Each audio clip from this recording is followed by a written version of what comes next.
who would you like to be held responsible for what happened? The officer that shot him. The officer that shot him. And I think it's only fair because if I was to go out, if I was to get a gun and I was to go out there and I was to just shoot somebody in the back because they was running from me because they're scared of me, I'm going to prison. So I feel that officer needs to be sent to prison also for murder. And actually, if you ask me, I would say that I would call that premeditated murder. If you going around telling people, I'm going to get him or I'm going to get you, if I'm constantly hearing this and you're constantly coming at me like this, I take that as a threat. I mean, sometimes you might have somebody say, I'm going to get you, or something like that, and they don't mean nothing by it. The next day, you're back cool with them. But for someone to constantly say that about you, red flags are going to go up. You're going to start thinking, okay, I need to stay away from around them. Two of the officers that were involved in this situation are white. The supervisor was a black officer, the lady. How much do you think race is involved in this situation? Just from what does your heart tell you? What does your gut tell you? Okay, my gut, this is, now, I do believe that there's some racism within Officer Barkins, especially by some slurs that he said on social media.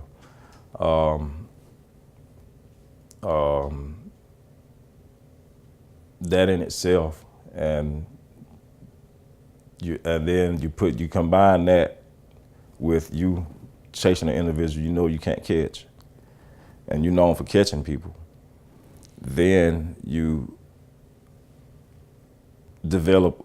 already have that hatred there, but it's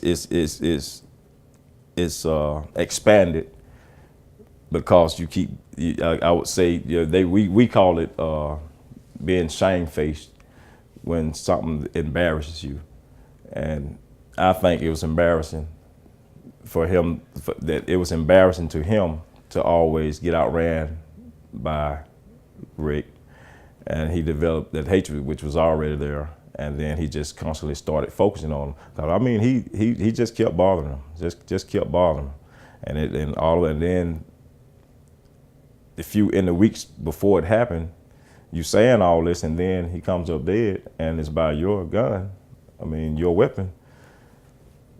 Yes, I would say that's a lot of racial tension between with him. Now, I'm not going to speak on Officer Branch. I believe he may have been one of those officers that was just in the wrong place at the wrong time. As for Officer Young,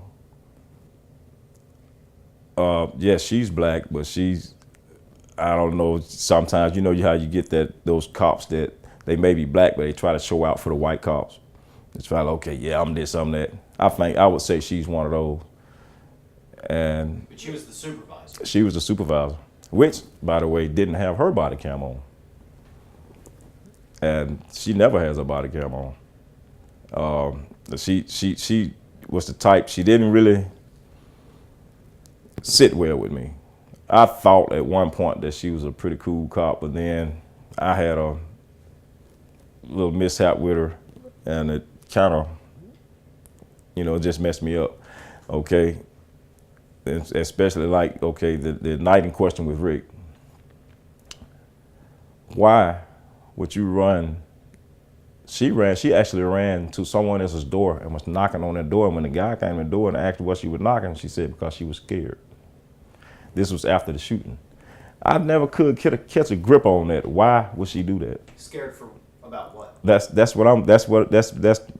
big question. But this is something you just heard in the community? No, the guy's house that she actually went to told me. So that person told you? I mean, I've talked to people over there too. I know a lot of people over there. Actually, I worked with the guy whose yard that they found him laying beside. As you know, being a black man in America and me being a white man in America, that stereotypes can be built up over many years because people don't reach out to each other and know each other. And when they do that, those walls start coming down, and then there's better interaction between different people of different races. Would you agree with that? I agree. Then let me ask you, in relation to Ricky and Boykin, you were saying that it's kind of unclear about how this all originated between them. So I'm trying to wrap my brain around this. Did they really know each other, or did they really not know each other? Now, that would be, I really couldn't say on that particular question, because like I said, I heard that they went to high school together, but I'm not positive about that. Now, if they did go to high school together, then of course they probably would have known each other. Caledonia is not a very big school, and they would have definitely known each other, especially with him being a basketball star. And as far as the police, as him being a police officer, yeah, I would say yes, he knew Rick, because he chased him too many times. And you're constantly at him, you're constantly making verbal threats to incarcerate him or what have you, whatever you want to call it. And you know he knew who he was, because they followed him.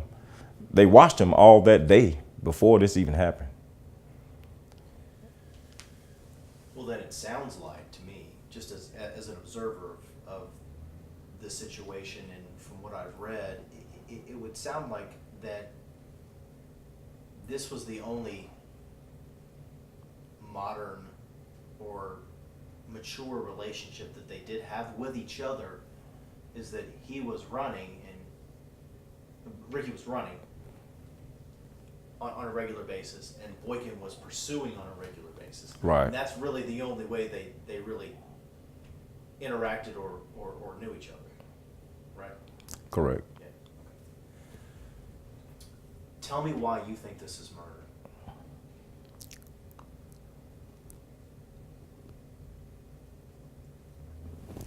I'm gonna tell you why I think it was murder. Okay, we've already covered the fact that you've made idle threats to this man. All right. Then I also think that they're lying about the time frame in which all this happened. Then, if you notice, it says that he died of blood loss. Reason being, he laid there for a pretty long time bleeding out before they even attempted to get him to the hospital. I have a witness that was there at the staging, where the staging was for the ambulance. It was actually two ambulances. One was backed up at the staging area still, and there was another one sitting there on scene. But you claim you called the ambulance. I don't know when they called the ambulance, but it took them too long to get there. This man laying here, I've heard from neighbors in amongst the houses there, because they're this close together, that they heard him being tased while he was down on the ground after he was shot. Okay, then I heard that the weapon that they claim he had belonged to an off-duty police officer, which happened to be the first officer on scene. Supposedly the weapon was stolen from his home. Supposedly this is the second time this particular weapon was stolen from his home. Okay, then it's the issue about the reports made on that weapon. I think, if I'm not mistaken, the last report made on that weapon was made after the Ricky Ball shooting. I'm not 100% on that, but if I'm not mistaken, that's what that report said. And is it murder? Yes, I believe that is murder. when you shoot somebody in the back just because they're running, and then you have time to try to fabricate, to get your stories fabricated. You get a weapon on scene, which so happenly belongs to a Columbus police officer, which is off duty, and so now you're trying to say that he had this weapon. He's not known for carrying a weapon. He's never been arrested for a weapon because he doesn't deal with weapons. He's good with these hands. He will fight you, as I said earlier. He will not pull anything on anybody. Then, on top of that, you got the fact that after this weapon, this same particular weapon, I heard, if I'm not mistaken, was brought forth in another case on a guy, and it didn't happen.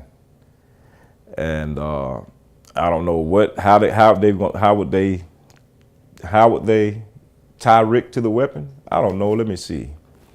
You have eyewitnesses coming out of their home, seeing what's going on. Somebody hears, "Y'all help me, they trying to kill me, they trying to kill me." So the lady comes outside. The police point their weapons at her, tell her to go back in her house, and the rest of the neighbors. She goes back in her house and goes to her bedroom. He's laying under her air conditioner, but she can see from his waist down. Okay. You have 6 officers in a line, lined up like they're trying to block the body from being seen, but you have one person stooping over him that doesn't have on a uniform. He's just wearing plain, regular clothes. Who would that be? I don't know. I'm gonna say the officer whose weapon that it was supposedly belonged to. Okay. You see this woman looking out of her window. You see the neighbors looking out the window, seeing what's going on, what y'all doing to this man. Y'all point your weapons in their faces, tell them to get out their window. I don't think that's legal. It's a whole lot of things happen in this situation. For instance, you didn't let the ambulance, even after they got there, you still let him lay there. When they brought him from between there, they drug him, I would say, maybe 6 or 7 feet from under the air conditioner on the side of the house to the point where they allowed the EMTs to get him. Why would you drag that man there? Why can't they just roll a gurney on right there to him? So at least from the family's perspective, there was an intention from the very beginning to get Ricky, and then an organized effort to cover it up. Correct. That's what I think happened. I'm not going to say, I can't say how far up it may have went as far as that goes, as far as the cover-up goes, but I do know that amongst the officers on scene, there was an attempted cover-up. Because also, I have a witness that says when they saw Rick, he had on a white t-shirt. He always wore white tees. He was bleeding. His shirt was bloody. But when they brought him back out there on the gurney, everything was all white. Something's not, no blood, you kidding me? And you spattering out like this? Okay, something not right with that picture to me. Then they put them in the ambulance, and I think 1 or 2 officers kept going in and out of the ambulance, and he still sat there another 30 minutes before they pulled off. When they pulled off with the lights off as if he was already dead. But the witnesses state that he was still alive. He wasn't saying nothing, but he kept turning his head, looking from side to side. And that's the picture that they have on the news outlets of him getting put into the ambulance. He was still alive at that point. Then I have a witness that has come forward that actually heard the shots. And he said it didn't happen at the time that they're saying it happened. He said it was about 9:40 something. He was sitting there watching TV, eating, sitting on the couch, and he heard the shots. He called his mom, and his daughter lives right there in the area where it happened. She called him and told him the police just shot somebody. They running up and down the street. And the lady whose yard that he was found in, she got off work early that night. And at the time that they were saying that he was pronounced dead or took to the hospital, she said that's not true. He was not in no ambulance at that time. I got off at 11 o'clock. What she say? She got home at 15 to 11 or something like that, maybe 10 to 11. And she saw the officer lights on the back street behind their house. She saw all the flashlights and stuff. And she said where she parked at, she can see straight to where Rick was laying and wasn't nobody there at that time. So she said she came back in the house, and think none of it. And when she came back outside, that's when somebody heard him. I guess she heard it too, heard him saying that, y'all get him, they trying to kill me. So I guess he had hid out for a little while, and then they end up running in between her house where he collapsed. And but mind you, he was still alive. And this whole time frame that everything, I mean, from the time of the shooting to the time of him get put into the ambulance, it's all some kind of way something's going on with that. I just fail to believe that any of what has come to us has been true. I wanted to ask you about how the family's doing now.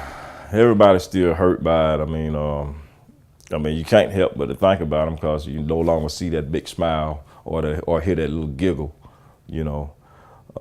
Every time you look at his daughter, I mean, she looks exactly like him. Your mind goes to Rick. Everything nowadays is about Rick. I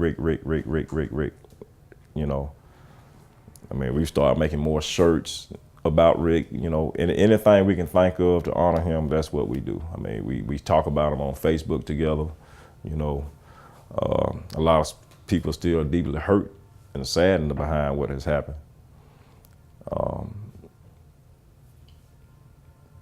It's things aren't the same. Nothing, it'll never be the same again. How do you think justice will be served? I know you were indicating that you want to see justice served, but how do you think it's going to happen when you have so much, or when you were saying that you're alleging that there's witnesses to corroborate a conspiracy theory here? How is this going to happen, do you think? God. That's the only true answer I can give you, is God. The only thing we can do is pray and hope that justice prevails and everything comes out into the open, into the light, so we'll never forget. We'll always remember, but we're gonna try to move on. Only thing I can say is faith. Just gotta have faith. Gotta have hope. I just pray that it does come out like I'm thinking it may come out.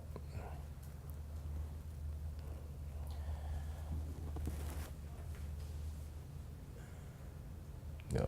How is there, just from your observation living here in Columbus, you were telling me that there's always been kind of some tension between police department here in this city and the black community, but where do things stand at this moment? Now, nobody trusts the police. It's some that I know personally, and I know that they're they're good cops, white and black, but it's still that percentage that's against blacks. They want you to do something. They provoke you. They get smart with you. you know, you might ask them a question. That why you pull me over? They get smart with you. You know, Why do you think they want to search. Like I'll give you a perfect incident. I left one night, and I want to say it was maybe 2 a.m. I went to go get me a cup of coffee and some cigarettes. So I left and went not too far from where Rick was found, where he was murdered. And on my way back, I noticed the police car just kept pulling up past me real slow looking, and then he went down the street and sat, and then he turned around and came back and sat on the side of the road with his lights off. So I started driving. I'm coming down 20th Street, and the next thing I know, I see a police car come this way, off this side, one come from this way, and another one following me, and one turning out behind him, but he turned the opposite way. This one turned to the left, and the other one turned to the right. So I'm like, okay, this don't seem right. And I just told my passenger, I said, now watch, they finna pull me over. And as soon as I said that, they followed me all the way until I got over to the railroad company over here by the Columbus Police Department. And they light me up. I mean, narcotics agents, everybody, where you coming from? Where you going? Okay, we tired of that. I mean, I'm a grown man. I'm 44 years old. I shouldn't have to have no police officer pull me over because he want to know where I'm going. No, you racial profiling, man. I'm a black man riding at 2 o'clock in the morning. You think I'm up to no good. But little do you know, I work every day. I'm not a criminal. I work every day. I drive trucks, been to the military. I did all that. I did some time in jail. You know, there's no secret. Things were a lot different back then. You didn't have as much racial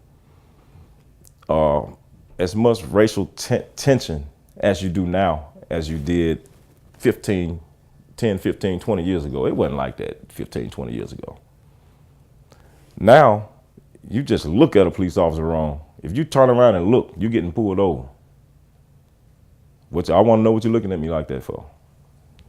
You look suspicious because you look at a police officer? I mean, there's all these reasons for pulling people over in the black community. You set up roadblocks in our communities. I don't see you setting up roadblocks anywhere but in our communities. We can't hang outside.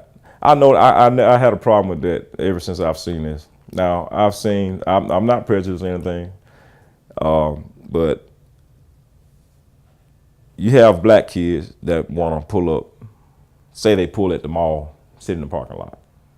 Police see a couple of black folks over there, okay, what they doing? They some drugs. That's the first thing that comes to their mind.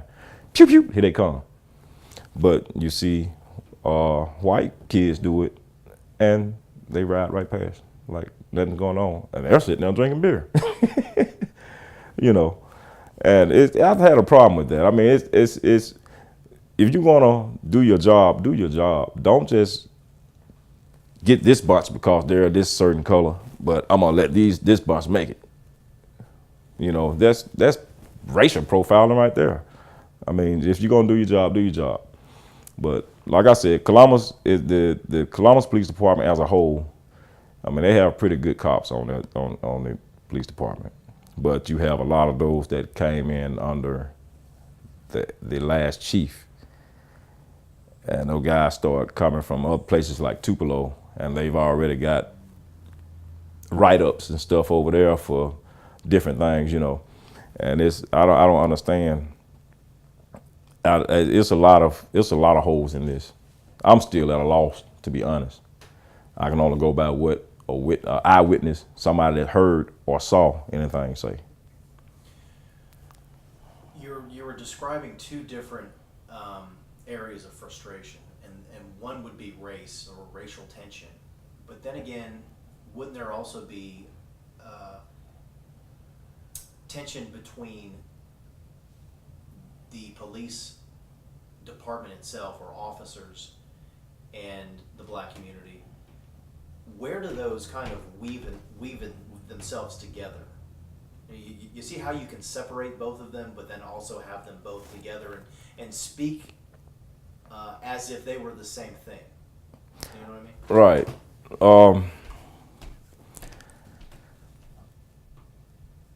With the newer, with the younger cops that they're bringing in now, I would say that the communication between those guys and the community is at an all-time screw up. I mean, they're not going to trust them, especially the younger police officers. Why do you think that is? Because the younger ones are the ones that they're trying to get that name, so they're new to it, they're doing their job, but at the same time, you got to draw the line between any racial profiling. If you see a bunch of kids just walking, don't just stop these kids and jump out on them and start searching them.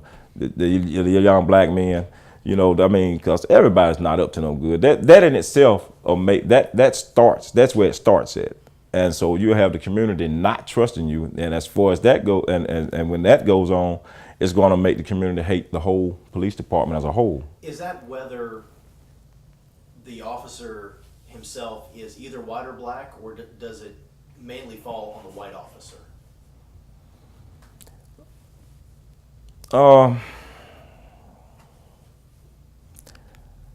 On that one, I'm going to say it's. I couldn't say. I would say half and half, because, like I said, you have some good white officers, you have some good black officers, whether they're old or young, and then you have bad officers that are white, and you have bad officers that are black. So have you seen or been a part of or heard about situations where either old or young black officers are harassing the black community? Oh yes, I've seen that numerous of times, especially coming up. You know, I know some officers that were black that, to me, you would think that they didn't like blacks. I mean, I've seen them do some crazy stuff. Like, I had an incident one time where I pulled up at a store, and I had about 3 or 4 guys with me, you know, some of my closest friends. They're in the store, so I'm sitting in the parking lot just waiting on them. So I step out the car and light me a cigarette up, and he pulled up on me, and he was like, "You need to leave." I'm like, "What you mean?" And he's like, "You need to get on out of here, or I'm taking you to jail." "For what?" "I'm waiting on my friends to come out of the store." "You ain't waiting on nothing. You gonna leave now." I had to basically pull off and just about leave them for them to, and wait till he left for them to get on in the car. I mean, it's just stupid stuff like that. Or I'm riding and you pull me over because you say, you look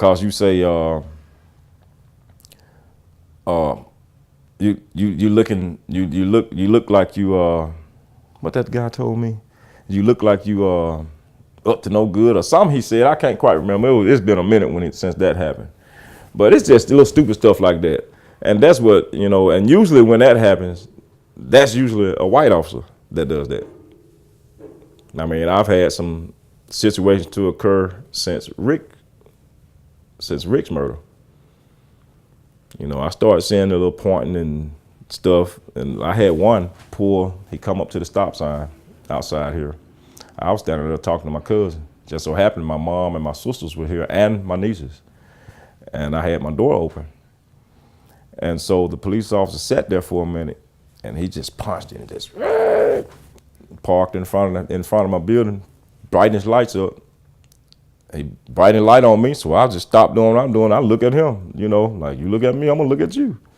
So next thing I know, he just put it in reverse and just punched it and almost hit the pizza delivery guy, because he turned in right behind him, but he was going past this entrance.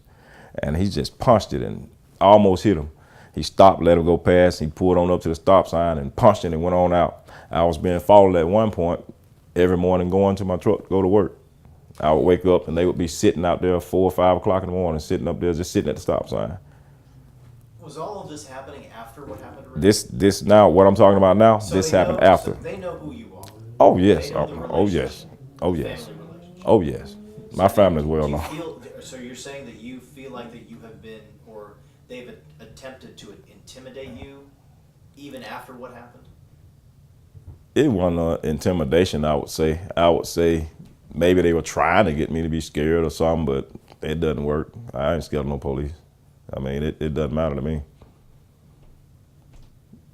If I know I'm in the right, if I'm not doing nothing wrong, I'm a firm believer. I'm old school, as you would say. I believe in the old ways. If you run up on me, I'm gonna tell you nicely, just go on. But whether you're a police officer or not now, if you come up on me, I'm not finna down here in these streets like that. I'm not finna let you just shoot me. It's not gonna happen. Not gonna happen. I'm gonna protect me and mine. They'll never be able to kill another one.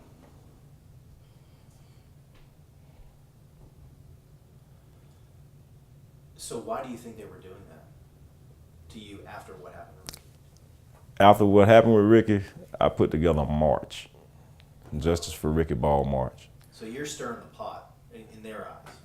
Do you think that? So yes, I would say to some I was stirring the eyes. I've even heard some stuff that some of them said.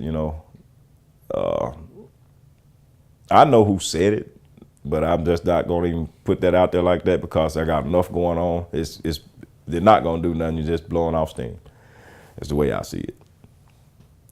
And I was being harassed for a little minute right after that march. For instance, I took this young lady to work one morning, and at the time they were doing work on the 2 bridges on Lindbergh Road. So you had to come all the way over here to Southside to go around and go through S-curve to get to 69. And so the police officer followed me. I mean, he was right on me, right on my butt. If I had hit brakes, he would have smacked right into me.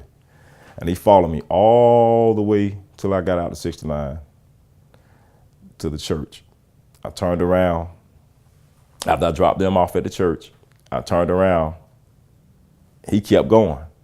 But by the time I made it back here, I proceeded to get my things and walk around the corner to go get in my truck so I can go to work. Oh, no, I came in and I went to work. And when I got back, I forgot something and went back around there. The same officer.